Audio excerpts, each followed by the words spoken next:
नमस्कार, मी दीपिका एका नवीन व्हिडिओमध्ये मनापासून तुम्हा सर्वांचं स्वागत करते। तर आज मी बनवणार आहे रस आणि मलिदा। त्यासाठी मी इथे कणिक मळून ठेवलेलं आहे। आता हे तासभर कणिक छान मुरत राहील तोपर्यंत मी रस करून घेते आणि मी माझी पद्धत दाखवते की रस कशी बनवते आणि मलिदाही कसा बनवते। तुम्हाला जर ही पद्धत आवडली असेल तर तुम्ही नक्की बनवून एक वेळा आस्वाद घ्या। कणिक मळून झालेला आहे, कुकर लावून झालेला आहे डाळ भाताचा आणि आता आपण रस करून घेऊ। मी नेहमी रस हातानेच बनवते, म्हणजे मिक्सरला असं लावत नाही ते कापून वगैरे। छानपैकी असा रस बनवून झालेला आहे आपला। जास्त घट्ट रस नसावा मलिद्यासोबत निदान, तर इतका पातळ मी केलेला आहे। आणि आपण आता जे गाठी राहिलेल्या आहेत त्या मिक्सरला लावून घेऊ आपण। त्यामध्ये साखर आणि मीठ टाकू, थोडीशी विलायची पावडर, मस्त अप्रतिम असा रस लागतो। अशा प्रकारे माझा रस करून झालेला आहे।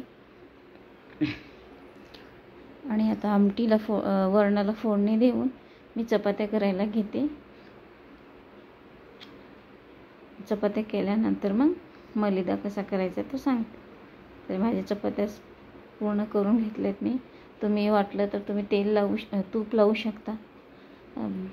तर मी असं मिक्सरला बारीक वाटून घेतलं आहे। आपण हातानंही कुस्करलं तरी चालतं, पण मी मिक्सरला बारीक केलं आहे। आता यामध्ये गूळ किंवा साखर आपल्या आवडीनुसार टाकायचं, किती आपल्याला गोड खायचं आहे। थोडं ह्यामध्ये पण अर्धा चमचा मी विलायची पावडर टाकली आणि मी गुळाऐवजी साखर टाकली। गूळ छान लागतो साखरेपेक्षा, पण नव्हता म्हणून मी साखर टाकलेली आहे। आणि 1 चमचा तूप। हे छान असं हातानेच मॅश करून घ्यायचं, खूप सुंदर छान लागतं। तुम्हाला पण ही पद्धत आवडली असेल तुम्ही नक्की बनवून आस्वाद घ्या। आता आम्ही याला मलिदा म्हणतो, तुमच्याकडे याला काय दुसरं नाव असेल तर मला नक्की कमेंटमध्ये सांगा। आणि एक वेळा नक्की बनवून मलिद्याचा आस्वाद घ्या। आणि माझे व्हिडिओ पाहण्यासाठी माझ्या चॅनलला सबस्क्राईब करा, बेल आयकॉन दाबायला विसरू नका, लाईक करा, शेअर करा। तर आपण भेटूया पुढच्या आणखी नवीन व्हिडिओमध्ये काही नवीन घेऊन। चला तर मग आता आपली जेवणाची वेळ झालेली आहे। मी सर्वांचे ताट करून घेते।